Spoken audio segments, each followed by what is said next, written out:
So, I actually don't have much to say about this episode.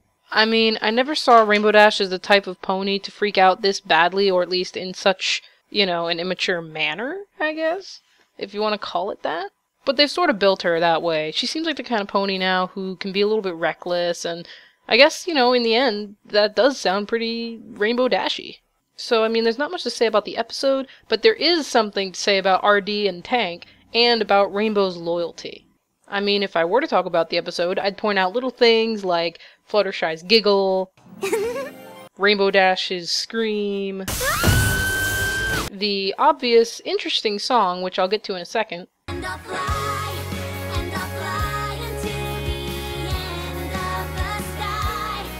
and also that strange crying scene, which I feel like was sort of supposed to build emotion and let us know how much Rainbow Dash really cares about this, and it sort of did that, but at the same time I feel like it could have done it a little better. I really have mixed feelings on this. I don't know what to say, honestly. Through the entire episode, I kept repeating the same thing in my head. Element of loyalty, element of loyalty, element of loyalty.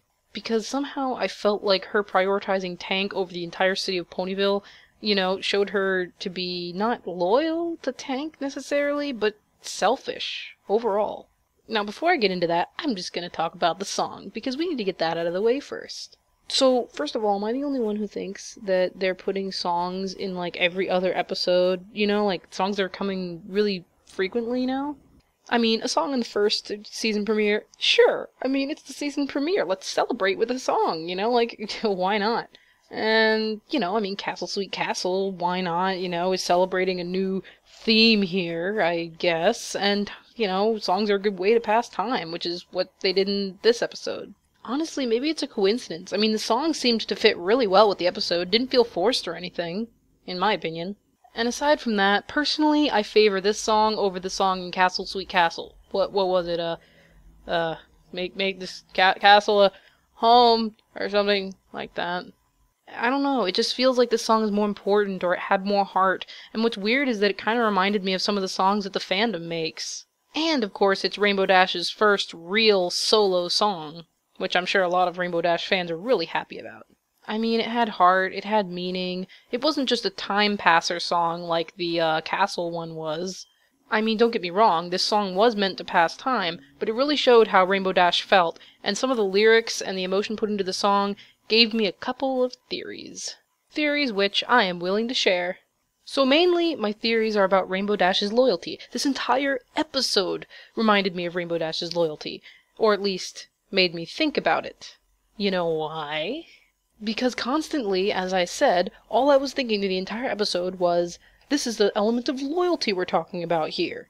I mean, shouldn't she be loyal and faithful of her friends and her hometown and not selfishly decide to ruin everyone's winter? I mean, honestly, that sounds a little bit backstabbing for the element of loyalty, even if it is for Tank, you know what I mean? So, being the person that I am, taking My Little Pony more seriously than I should, I had to think about how this made sense. And what I came up with was this. Maybe Rainbow Dash isn't just loyal because she loves her friends. Maybe her loyalty... Now, stick with me here. Maybe her loyalty has something to do with the fact that she doesn't want to be alone. Okay, so I know it sounds like a little bit of a stretch, but hear me out, and you'll get where I'm coming from.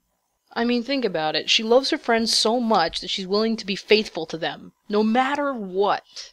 But she also loves her friends so much that she doesn't want to be without them. And she would go to great lengths to make sure that she didn't lose them. In other words, if her loyalty is driven by the fact that she loves her friends and doesn't want to be without them, then trying to keep a friend with her, even though it's a little selfish, does sound kind of in character. To put it simply, it's kind of a selfish love, not as much of a selfless love.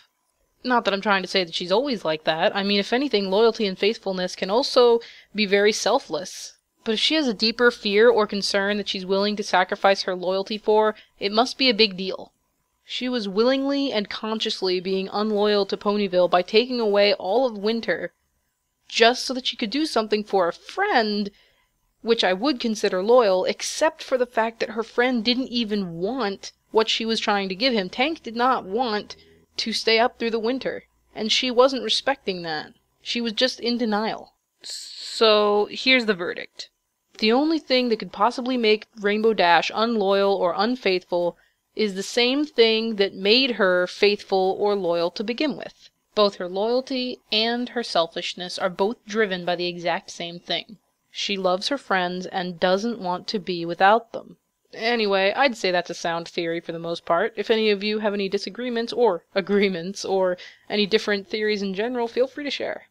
So I guess in conclusion, the episode wasn't that bad. I mean, it was great to get another look at the weather factory and how things are usually done for weather changing in Ponyville. And I suppose it's a great episode if you really like Tank and Rainbow Dash. So overall, I'd say it wasn't bad, and Cindy Murrow has written some pretty good episodes before. She wrote Griffin the Brush Off, which personally I thought Pinkie Pie acted fantastically in.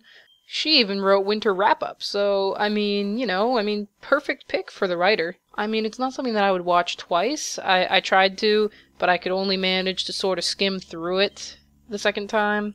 That doesn't mean it's a bad episode, though. It just means it's the kind of episode that I really only need to watch one time and then I'm cool, you know? Anyway, feel free to share your thoughts, disagreements, agreements, whatever in the comments, and I'll catch you guys later.